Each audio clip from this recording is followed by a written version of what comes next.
it's Affy, and today I am here to do the New Year book tag. I decided I wanted a little change of scenery, so I'm back in the bedroom today. I really enjoy doing this tag every year, and it's just a good way to kind of hone in on what I want to focus on for the year. So sit back, and I'm just going to answer these questions. Question number one is, what are you most looking forward to in 2025? For me, I have three things that I'm looking forward to in 2025. The first one is rereads. I decided last year I would do some rereads in the month of February, and I really enjoyed doing that. I got to rediscover some of my favorite books, and it was just a really good month. Everything I read that month I knew I was gonna love. It just kind of had me geeked that entire month.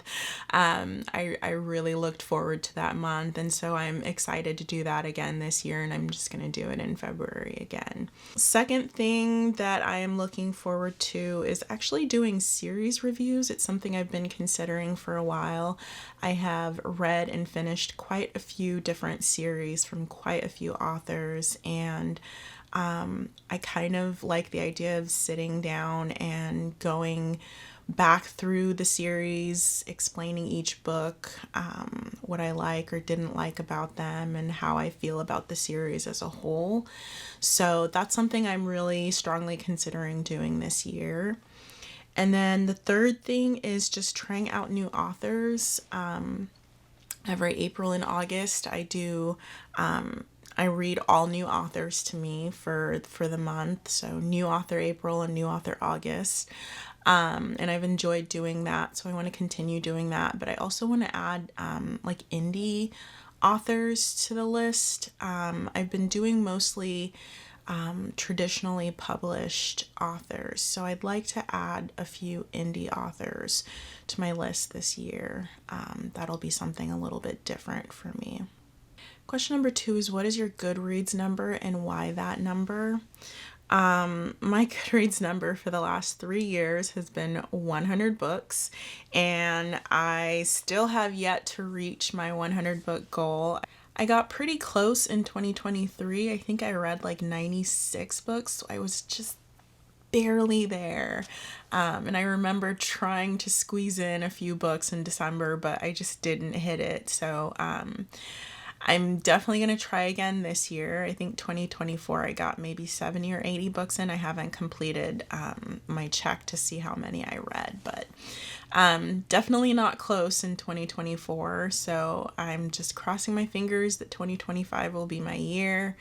I feel like I always hit a point in the year where I kind of end up in a reading slump, and that's usually what kind of sets me back. So yeah, I'm not going to force it. I'm just going to see what happens. Maybe I'll hit it this year, maybe I won't, but it's just it's fun to have a goal, I guess. It's nice to have a goal, even if I don't reach it. It's something to look forward to, at least for me. Question number three is 3 5-star predictions.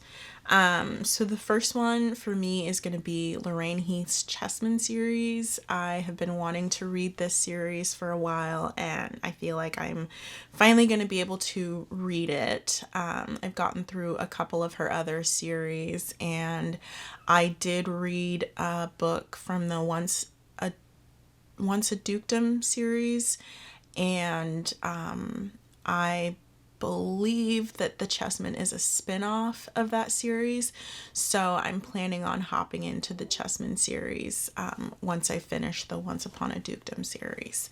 So I'm pretty excited about that. Like I said, I think there's 3 or 4 books in the series so far because it is her newest series. So I'm really looking forward to getting started on that. The second book that I have a 5-star prediction for is The Duke and Lady Scandal. This is by Christy Carlisle. I chose this because I did read Christy Carlisle last year. She was one of the newer authors that I discovered, and I'm looking forward to reading something else from her. And this book is coming out this year. It's the first in a series, so I figured I'd check it out. Book number 3 is A Duke Never Tells by Suzanne Enoch. I like Suzanne Enoch. She's a great author, and I believe this one is a standalone. So I'm definitely interested in books that I don't have to read an entire series to get through. So yeah, there were quite a few books by authors like Stacy Reid that are coming out, but you know, those books are like the 6th and 7th book in a series, and I just don't have the wherewithal to sit and read an entire series to get to the one new book that's coming out this year. So I picked 3 books that I know are either the beginning of a series or are standalone. So those are the 3 that I chose. Question number 4 is, what genre, subgenre, or trope do you want to read more of in 2025? I would like to try one romantasy book just for the FOMO of it all. I feel like everybody's reading romantasy, and I am just sitting here in my little corner of the world all by my lonesome, and I want to try just one to see what all the fuss is about. I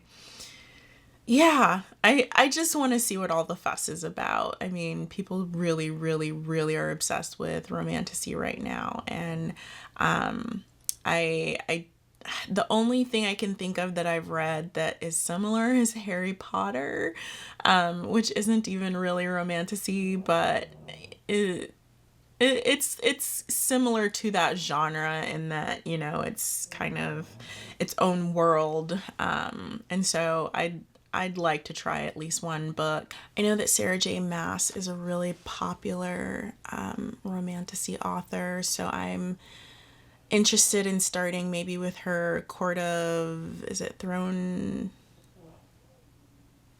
I'm interested in starting with her A Court of Thorn and Roses series, I believe. So that's probably where I'll start, is with the first book in that series, just because I know it's such a popular one. The second genre, subgenre, trope that I'd like to try is at least 4 contemporaries. I do have a few books by Kennedy Ryan that I'd like to get to. So I've put at least 4 contemporaries on my list. And then as far as tropes, I want to read more enemies to lovers and more marriage of convenience tropes. I feel like I'm not getting enough of those. I read, I think, only 2 enemies to lovers last year, and it just wasn't enough. I need more enemies to lovers in my life. So I definitely want to increase those. I need to do a better job of kind of reading the backs of the books and finding out what the tropes are going to be, because I kind of just pick a book based off of what series I'm reading, or if it's an author that I want to try out. I don't always look to see like what the stories are about. So I need to do a better job of that and see if I can find more enemies to lovers and marriage of convenience stories that I could read. Question number 5 is, what do you think will be the most popular in 2025? Like I said, romantasy seems to be the big thing, and I see that continuing into 2025. I don't see that going anywhere. It just has exploded, and like I said, I want to try at least one romantasy for myself just to kind of see what the big deal is. Question number 6 is, name 3 bookish goals for 2025. So one I already kind of brought up, which was to read more indie published books and authors as a whole. I have read some Alyssa Braden and some Scarlett Scott. I know they're 2 of the more big named indie authors, especially Scarlett Scott. She's got like a huge backlist. I know Stacy Reed has some indie published books, and she's still indie publishing quite a few of her books. So I'm definitely going to read some of her indie published stuff.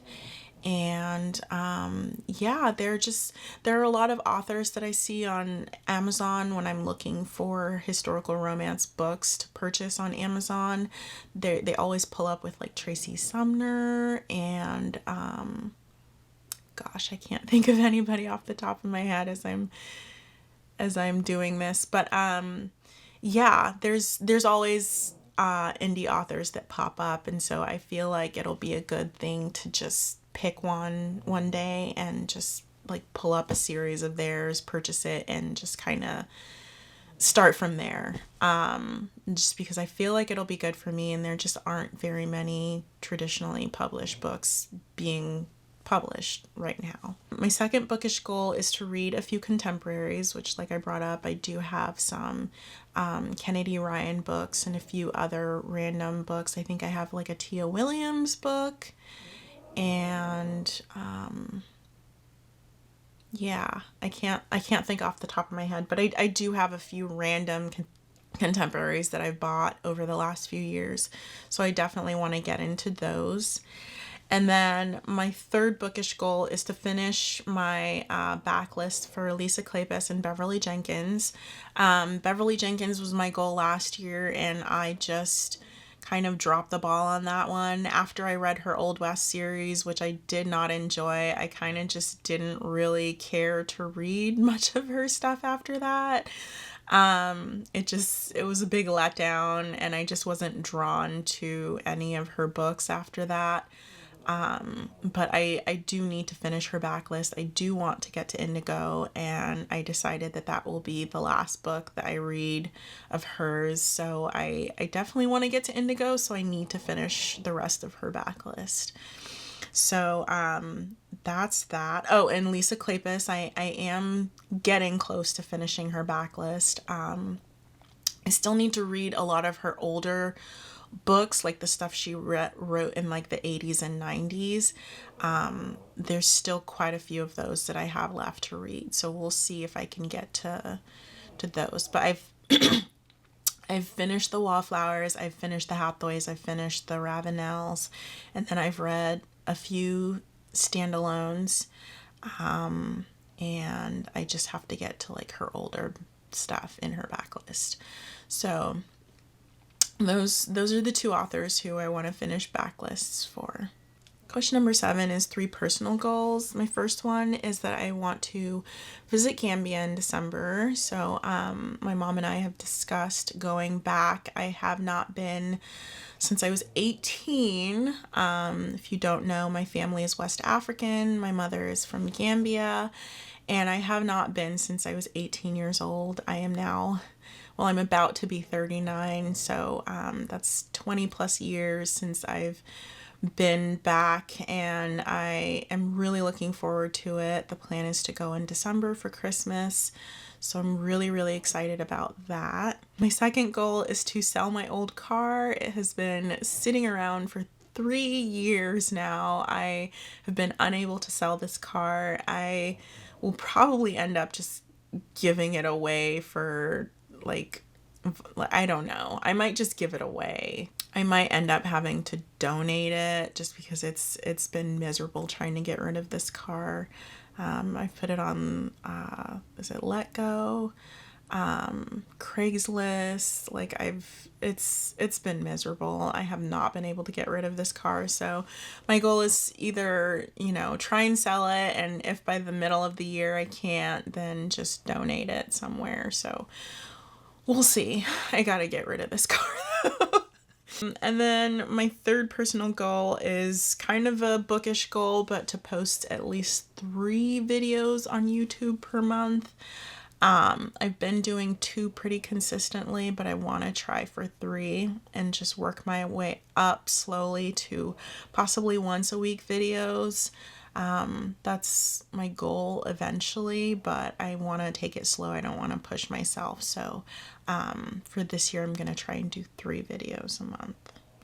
All right, and then question number 8 is, what do you want to leave behind in 2025? And for me, that's the declining love of historical romance. I feel like people need to get back on the historical romance train, or at least more people need to discover historical romance. I'm so not loving the fact that people aren't into historical romance anymore. It kind of sucks, and I feel like I'm in this little corner of the world by myself. And it would just be really, really nice if, maybe some big TikToker picked up a historical romance and kind of brought it to the masses. I know with Bridgerton coming out, I really thought that that would have kind of brought an interest into the genre, but it hasn't, which is just kind of weird, I think. But yeah, I would just love for there to be kind of a resurgence in historical romance. It's such a great genre. It's such a great genre, and I wish more people discovered it or rediscovered it. It's kind of sad that it's just not the thing anymore. So it's just not the thing anymore. And yeah, I'm just sad about it. I'm just really sad about it, but I'm not going anywhere. I mean, I might want to read a contemporary romantasy here and there, but my love of historical romance will reign supreme. So, yeah, it's just sad to see it not get the love that it deserves. So, yeah, those are all the questions for the tag. And if you have any questions about anything, leave me some comments in the comment section. And if you have made it to the end of this video, please leave me a cup emoji to show that you watched all the way through. And next coming video, I'll be back in the library. So this was just a one-off. I've done this video in the bedroom the last 2 years, and it just felt right to do this tag back in the bedroom. I just kind of missed sitting on the floor and chatting with you guys, so I figured I would do this video here. But yeah, if you have any questions about anything I talked about, like I said, leave me some comments in the comment section so we can chat, and I will see you in the next video, which I think is going to be a haul. So just keep an eye out for that. All right, you guys. Thanks for watching. Bye.